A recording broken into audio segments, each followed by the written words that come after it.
Come on, you got one guy left. Oh! What was that? You lost. I suck. What an exciting date night. Hey. This is what content creators do. This is date night, all right? But this is date night after 28 years. True. We're just getting creative now. Wow, this is really creative. Yeah. So. And why are you wearing the same color that I'm wearing? I'd like to know that. So we got dressed on opposite sides of the house. So I don't know how this happened, but this happens a lot. I don't know, but it is what it is. Boop. Thank you. You're welcome. Appreciate it. Hey, looks like it's recording. Oh, that's a plus. That's cool. It's kind of that important. Works. Anyways, guys, welcome back to the channel. Thank you so much for once again joining us. I have my beautiful wife tonight with us. Normally it would be tea time, right? But it's not normal, and this is not tea time. And it's supposed to be a date night, right? So we're not doing tea. So what do you have? This is Miss Margarita, and her middle name is Spicy. Nice. Yep. And mine is, well, can we even say this on YouTube? They might like flag it and like pull it off or something. Say so in Spanish. No, this is a pirate's delight. That's what this is. It comes out of a barrel, and it has something to do with like this serpent of the sea. Maybe I'll just flash it on. Get it? A serpent? Yeah, it's like a serpent, right? Isn't it a like a giant squid? It is a giant squid. Okay. It's not. I guess it's not a serpent. It's not a serpent. Okay, it's not a serpent. It's a big squid. Anyways, yeah, that's what we have here. Cheers. Cheers. Date night. Woo. Date night. So welcome, guys. Welcome. We are just going to have a little bit of a conversation. The last time that we did one of these, we were talking about like what we did and what Fabiola does, what I do. And for me, you know what I do. I'm an inventor, and I'm a DP, a director of photography, and a photographer, and an author, and a whole bunch of other stuff. And of course, a content creator, which you guys know me as. But probably first out of all of it, I'm a dad, right, of 3. And what do you do? I don't know what I do anymore. I do a lot of things. I know. Come on. Were you looking at me? Yes, what do I do? So, it's the end of the week. Yeah. So I'm a makeup artist. Well, yeah. Cosmetologist, makeup artist, hairstylist. I also do wardrobe styling. Yeah, pretty much everything. Yeah. Yeah. But for the most part, her day-to-day is like celebrity makeup and hair and wardrobe. That's what she's normally doing. So for me, what I'm normally doing is talking to you guys, and then I'm leaving this location. I'm usually working on location somewhere doing some type of work, either DP work, photo work, video, or something. And if I'm not doing that, I'm writing or working on a book or working on something for you guys in the morning when we have tea time together. So yeah, chicken. You brought up chicken. So today was very interesting. We were going to come out here earlier, but my son has these animals. He turned the patio into a little baby chicken nursery. Yeah, it's like a nursery. Yeah. So, well, it's not just chicken. So, well, yeah. Yeah, we were walking back and forth, and I looked outside of the sliding glass door, and there's things knocking on the sliding glass door, and it was 2 chicken. So and 2 baby quail. And 2 baby quail. And I'm like, what is going on here? This is like a party. And they're supposed to be inside their little pens and whatever. And they escaped. And they escaped, yeah. And they were knocking on the glass, looking for my son to come out and play with them and feed them.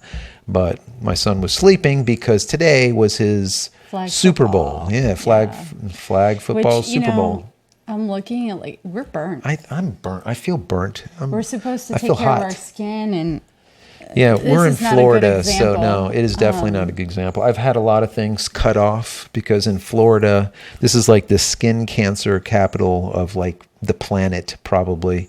And yeah, I mean, you're a little pastier than me. So, yeah, you have definitely more oils than I do. I'm like dried up. Oils. No, I have more color. No. But your skin is like I'm more like you're oily. You're dry. I'm dry as hell. Yeah, I am. That's just the way I am, you know. I can't. So anyways, guys, we want to answer a couple of the questions that you had in the last video that we did. You asked that we did another one and talked about some of the things that we do and what is our, like, a favorite project or like a few of the projects that we worked on. A lot of times we work separately, but every once in a while we'll work together on certain projects. And one of the projects that was a lot of fun was one that we did a while back that I've talked to some of you guys about. I know that if you've been around here for the last year and a half, you've heard about it. And that was a shoot that I did, and this was a Hasselblad shoot, but we actually did it together.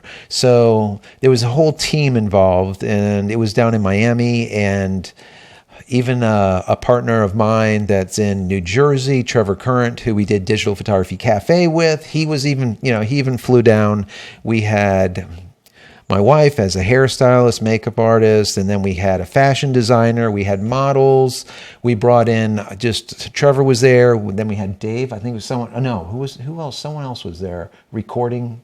Brian? Videography? Yeah. I can't remember. Anyways, we had videography, behind the scenes stuff, doing BTS. And then what ended up happening is I reached out. Wait, you're going all over the place. No, but hold on. You know what? You take it. All right. But I'll do that. Because people wanted to know, like, you can't just go all into it. So the premise of the shoot was because you were working with Hasselblad. Right. Right? Right. So not only did you shoot it, but you pretty much produced it because you had to get this team of artists all together to showcase the Hasselblad, the product, and what it was capable of doing. Yeah, it was like a half day, I guess, maybe a little bit more. Yeah, it was a little more than half day. I would say an 8-hour shoot.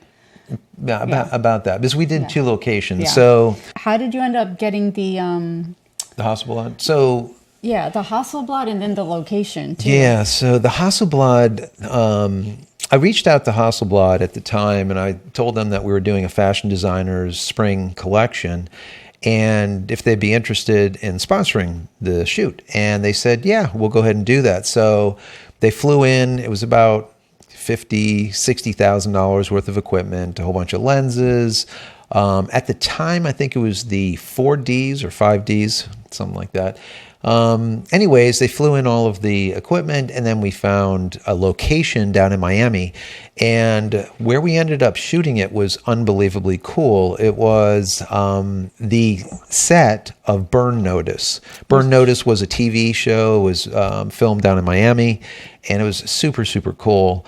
But what was even better was right across from Burn Notice, their back lot was a private island, and we ended up getting a boat and then taking the models and Fabiola and everybody on the boat, and we ended up on the private island. It was just us and the models, and we got to shoot for another 2-3 hours, literally in the middle of the ocean.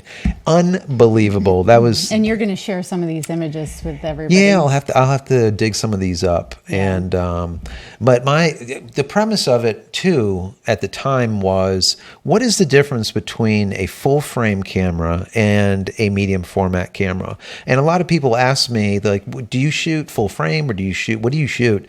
And it really depends on the job, right? There's always a right camera for every job, but not one camera that's right for everything, right? So the medium format is so important when you're doing fashion, or if you're doing something that the people that are going to use the images after the fact want to push and pull the pixels around. You need to have a lot of pixels, and good pixels, big fat pixels, to be able to do it. Especially for a fashion shoot, a high-end fashion shoot, and you're showcasing the product, because something like that, fashion or jewelry, you know, where people want to see texture and they want to see the actual up close, detail. And so what happens with medium format, you end up with a lot more data. So we can take a bust up shot and then have enough data to punch all the way in, and like you said, show or accent earrings or maybe a necklace or whatnot without having to take multiple images. So what happens is it ends up being cheaper for the client because you're not doing a whole lot more work. You're doing the single shot and then you can repurpose that shot because you have so much data. And I did literally an A/B test at the time between it was a 5D Mark II or a 5D Mark III in comparison to this Hasselblad.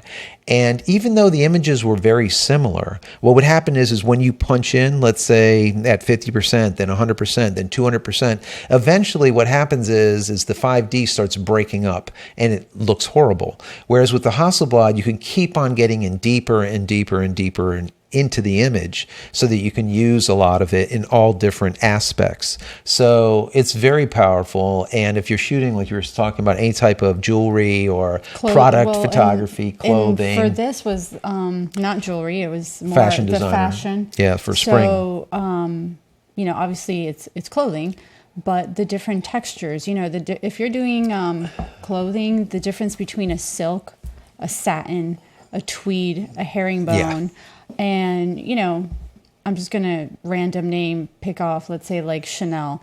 They're known for a tweed. If someone is buying such a, high quality outfit, they're going to want to see those details. If they're putting a catalog together, they want to see all these little, fringes or textures or even the thread colorings, that can change. So it just really depends on what you're shooting, what the whole goal of said shoot is. Yeah, I know Martha Stewart, for example, her whole magazine was shot Hasselblad, and they were all, at the time, I believe, all film because it was so rich and you had so much density there and you can dig in so deep. It's so, so important. And like you were saying, looking at the images, what people don't understand is today we're in this digital day, right? Where a lot of people are making purchases online. They're on Instagram, they're on websites or wherever. And to be able to see something at 100% clarity, in detail, zoomed in to the size of like a nickel, it is very powerful because people look at it like, okay, I can see the thread count. I can see that tweed. I can see what it looks like. Or even with makeup. Same thing. Same thing with a palette or something. If I'm buying a makeup and it says matte and I can't get a good, shot up close of the product online because it looks a little satiny or there might be some flecks on it, I won't buy it. I won't. That's why a lot of folks ask me, like, what type of photography, if you were to start all over again, what type of photography would you do? And I would say as of today, because of the way the market is, I would say probably the number one thing to do would be product photography for people that need it for their products that are going online.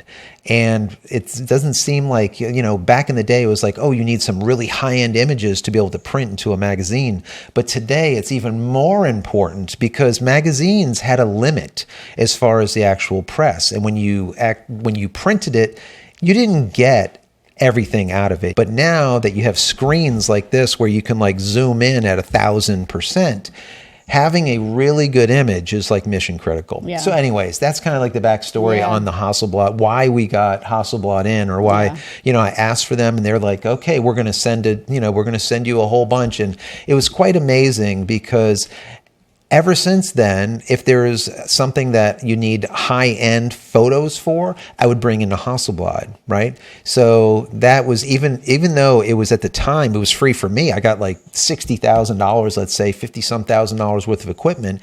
But after that, I would still rent in Hasselblad because now I knew how amazing the images would come out.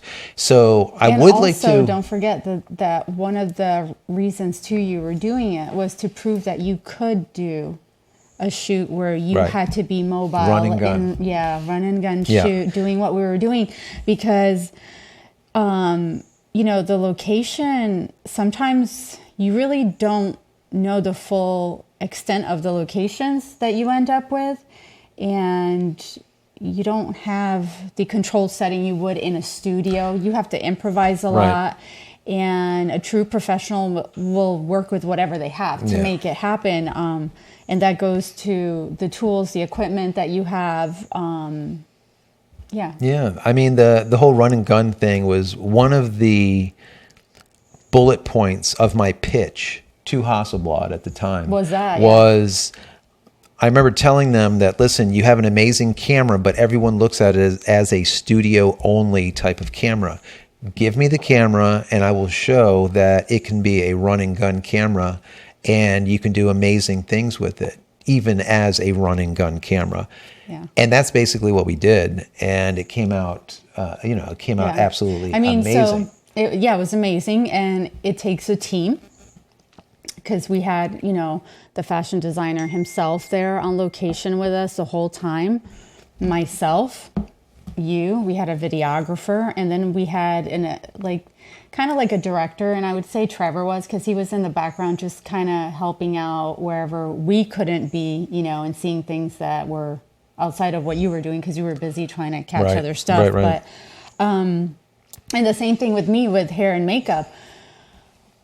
I have to sometimes just pack as much as I can, but also in a lightweight mode that I can move, because we ended up going on an island, which we really had not planned on going that day. And it was last minute. Again, we didn't know what the temperature. You can always look at the temperature. This doesn't mean anything. Weather changes, especially in Florida. It's like an island. It can go from sunny to hurricane in like 3 seconds. Yeah. So, when it comes to tools and equipment, you always prepare as much as you can, but you have to try and keep it lightweight. Also, I don't know, people had asked about this, a lot of times you can, when you're in studio, it all depends on the shoot or the production. There's a lot of things that are pre-planned, and you know what to take. You don't know what to, you know what I mean? But then there's times like this where even when you prepare as much as you can, you still have missing pieces and parts. But the main thing is, again, as a pro, you make it work with what you have. And then the other thing about it I was going to say is I had never seen the fashion before. Right. Don't know what the dresses look like, what the outfits look like. I didn't even know what the models look like. So I was creating looks on the fly, according to what I thought would go with the outfits and the makeup as well. And it was windy that day, and it was so cold. And we were lucky that we had models that were just to win it. Yeah. They were committed. It was 27 degrees in Miami. In Miami. What? It was the coldest day of it was 10, 15 years or something, or even longer, 20 years. But it was 27. Frigid. It was so cold. Those models, they just... Yeah, they committed. So, but what Fabiola said just a second ago is so true. About... I've told you guys this in the past. The difference between an amateur or a pro-am and a professional is not necessarily in the work they do, because there's a lot of amateurs that take better photographs than professionals do. That is a fact. Okay, that is a fact. The difference between an amateur and a pro-am or a pro, the pro will be able to get an image in the absolute worst situation possible. They will still get the image. Their camera could break. They can drop it into the ocean. They'll have a backup. They'll have a backup of a backup. They'll have extra batteries, extra lenses, extra everything. The scene could change completely. You can go from sunny to a downpour, and they know how to change the camera in a way to make it still look fantastic. That's the difference between a professional and an amateur. Yeah, so the pro can just get it. No matter what, they're going to get it. Yeah, and it's not always the equipment. No. It's about the person and their experience. And I think that's knowing your gear. Right, knowing your gear, knowing what your tools can and cannot do, and improvisation. You have to be quick on your feet. Production is money. It costs money. And the last thing anyone wants to do when you're working is to waste time, because time is money. Yeah, absolutely. So, I think that's a big difference between starting and it doesn't matter off, if it's a professional photographer or a professional hair and makeup artist. Not to knock an amateur off, because we were there. You have to start. But, if someone would have told me certain things, when I was starting off, instead of making the mistakes, it would have been a little Yeah, it easier. would be- But you know, it would be sometimes nice. you have to make the mistakes yourself to Yeah. grow. So Yeah, that's really one of the reasons why I started doing this channel, was for the sole purpose of sharing my background and what I do with you guys, so you don't do the stupid crap that I've done, right? So I try to share everything with you, and I'm very honest about everything, and people appreciate it. And you know, it's just, I have to say, you know, before we go any further, thank you. In the last video, it was the first time that I ever asked for donations. Prior to that, I asked one other time, and that was for St. Jude, and I grew a beard and everything. yeah, that was great. That was good. We got like $1,500 or something like that for the kids. Yeah, something it like was somewhere a on lot. there. It was It went, fantastic. like, three- that was last Christmas time, right Last around November. there. November. Okay. Yeah. Anyway, so I asked for donations, and I said, you know, I'm giving you all this information. If you wouldn't mind, contribute $1 or $2, whatever. And I got so many donations from you guys, was great. and It was it was so just nice. unbelievable. And I'm like, wow. That's just really, really good. So anyways, thank you. But the idea here is I want to continue to just give you what you're looking for. And as of late, a lot of people have been saying, you know, I'm kind of just burnt out with the photography stuff. You know, the photo industry has been in such a rut for the last year or two that it's so difficult for people like me, content creators that deal with the photo anything, to come up with topics for you guys. Yeah, we can do a lot of, you know, old stuff and just rehash things, but new things that are coming out, there has been just few and far between. So one of the things that I make sure that I don't do on this channel that other channels do a great job with is covering lenses. Every once in a while, I will cover a lens if it's just something that's just remarkable.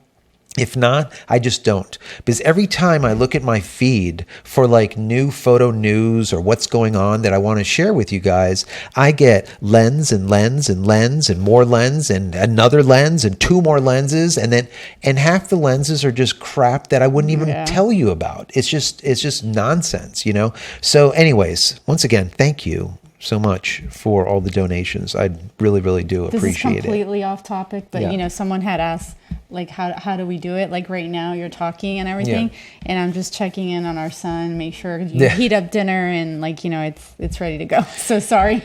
Yeah. That's what you got to do. What you got to do. Yeah, so we have to do a shout out to Alex. That is our son. Yes. They ended up going 12-0 into the Super Bowl. And the Super Bowl, that's why we're burnt up.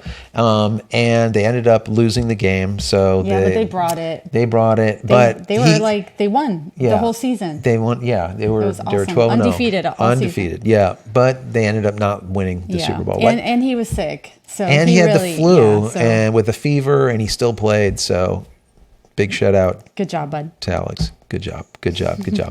So anyways, as far as the shoot goes and, you know, so everything that goes into it, there's a lot. And on your side, I mean, you work, like we said before, I mean, you're doing hair, makeup, fashion styling, that type of stuff, wardrobe, sometimes and all that. I have no electricity. Okay, so on this shoot, I had no electricity. No changing room? No changing room. The designer was Did it mobile, like just grabbed some sheets and clipped them up, or we were improvising? holding them up. Yeah, we were holding them up, and that's another big thing that people forget in production. There is no I in team. You are a team. One does not work well without the other. It's like a wagon with 3 wheels. It's not going to happen, you know? Or if it does happen, it's going to be a struggle. It's going to be a ride. It's going to be a ride. So wherever you're needed, you help, you know? So that's how it worked. That's how it was successful. A lot of times on shoots where I don't know, you know, really the details, I will tell the agency right off the bat, make sure they have a clean face, you know, no leftover makeup from the night before, just have your hair smooth. It's so stupid that you have to actually say that to models, but you do, because you really do. If not, they will roll up with makeup that they had on that they were at the club. Not all of them, but you know, I've seen it many times. And now all of a sudden you have you have to chisel off last night's makeup before you get started. Right. And once again, that goes back into production and production speed and the cost that's involved. Right. And as things take a extended period of time, the longer it takes, the more expensive things is. Right. Renting of a location, as soon as you go over that hour, now all of a sudden you start incurring additional fees. There's a lot that goes into it. Like with our shoot, when we went out to the island, this private island, we needed to take the boat back. And if we missed that boat, we weren't coming back. Yeah, that was the last boat. Yeah, that was it. It was the last boat, right? It's Gilligan's Island's Tale. Yeah, it was pretty much, right? And it was pretty cool because the guy was literally one of the guys from backstage of Burn Notice, the TV show, and he ended up skippering the boat. But if you don't know what Burn Notice is, it was an old TV show based in Miami. It was pretty cool, actually. Yeah, it was. It wasn't too bad. It was pretty cool. But anyways, so this is the kind of things that we work on together. Yeah.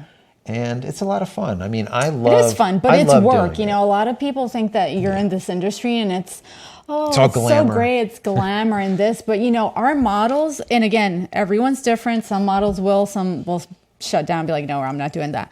We were really fortunate. These girls were in it to win it. Yeah. And not only did it was, when I tell you, I was wearing a jacket. They got in the water, do you remember? Yeah, their outfits, wasn't that they were skimpy. The material was so just sheer thin, and they were very beautiful flowy outfits, but very thin, and it was blowing serious wind, and you would never know. First of all, none of them really complained, which is unheard of, and you would never know it by the pictures. And then it was one of their ideas to get in the water outside on the island. First of all, I don't even know what was in the water.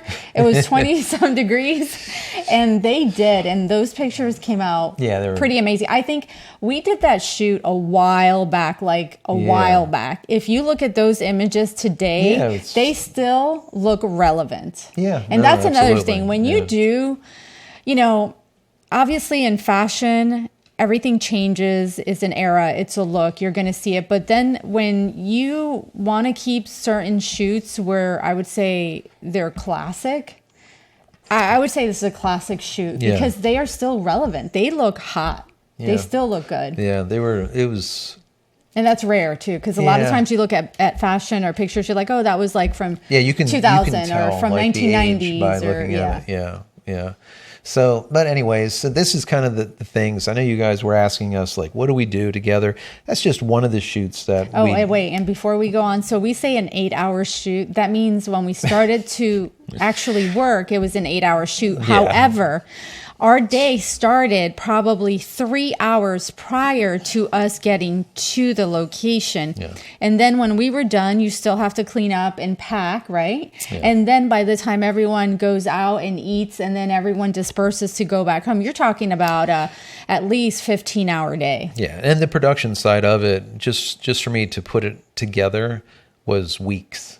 Oh yeah, it was weeks. It wasn't just 8 hours. So, but sometimes productions do come together depending on the size of the team in a spur of the moment, literally. So it just really depends. It can definitely change in a spur of the moment too. Like I was saying, you just never know, especially down here in Florida. The weather could change just on a dime, and all of a sudden you have to improvise. What's the next location? Who can find a location somewhere else that can fit us to do X, Y, and Z? So because you still have the whole crew. Yeah, you're paying for everything. You don't want to cancel after you've done all that. No, so then once again, flexibility is key. Even when you're exhausted or you're just like, well, I was ready to do it here. Like, what are we gonna do? Load them up. We're gone. Yeah, definitely. So what other questions did they have so that we can answer a few of the other ones? While you're looking those up, if you guys have any questions for Fabiola or myself, these are kind of like these laid back conversations where we're just kind of chilling, drinking a little bit of Pirates booty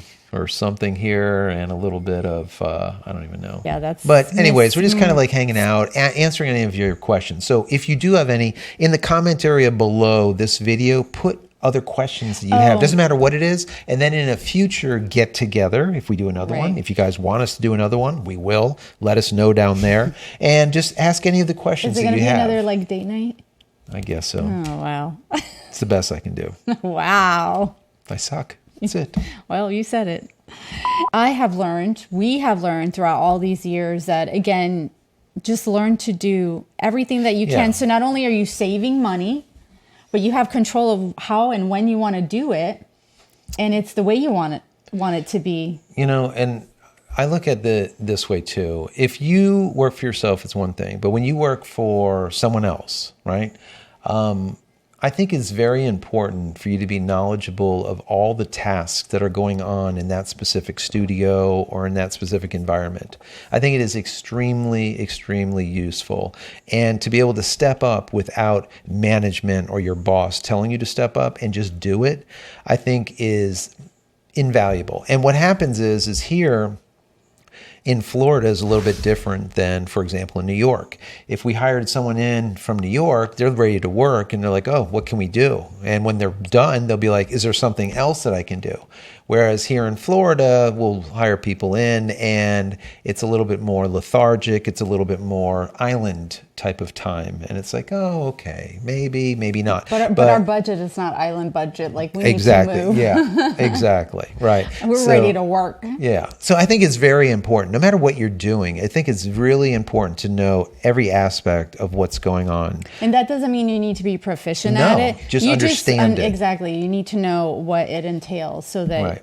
you know. Exactly. So like, for example, I'll do DP work, right? A director of photography. So I'm setting light, I'm setting cameras, I'm picking out what lenses to use, why to use those lenses based on what the production needs to look at, you know, what it needs to look like. The producer says, oh, you know, I want some kind of shallow depth of field. I want this, that, or whatever. And then we would produce that as a DP. They would produce it so that it would look exactly what they're looking for. But the side note to that is knowing how to edit. I now understand also what I need to give them, right, to be able to edit easier, right? Knowing the job of someone that's a gaffer, someone that's actually doing all of the set design. I know where things could go, what things can hang, what is the weight of things that can hang from a specific spot or a location. There's so many little nuances that it's really important that if you know all the different aspects, you're more proficient and things go quicker. Same thing with audio. Audio is really, really important, right? So just by setting or designing the set in such a way that audio is going to work better and there'll be less bounce, less echo, less problems and more flatness, that is really powerful also. Then the audio guy says, oh my God, I love this set. This is just awesome. I don't have to go and fix everything. Yeah. Once again, time is money. Time is money. Time is money. So if they have to fix stuff in post-production, you're just wasting time. And it's teamwork still, Yeah, it is teamwork. And when people see that you take the initiative to help out where you can, even if, let's say, you're not like the best, but you're willing to work, you're willing to be part of the team, and you come across like a, good person, usually they'll come and hire you instead of the next, diva absolutely. or whatever. Yeah, definitely. And I mean, look, sometimes, most of the time, I would say that I'm done packing my things up way before, the photographers, the production. And if they need an extra pair of hands, like lifting things or packing things, I'm more than happy to give a hand wherever I'm needed. And once again, that's important because then people will use you in the other aspect of... But without overstepping other people's right. Toes, so to speak. Some people get a little, their feathers get ruffled. So Yeah. always ask Then it's is like my just, thing. you do your I thing. always say, is there something I can help you with? Like I If can not, I'm do gone. I'm that. outta here. Yeah. If not, peace out. I'm out. But yeah, definitely. Yeah. The other thing with what we do, a lot of the things that we do and who we work with is always NDA'd. There's non-disclosure agreements and whatnot. So what I found was very important for me, and doing the work that I did 10 years ago, for example, where I would do a lot of like high-end like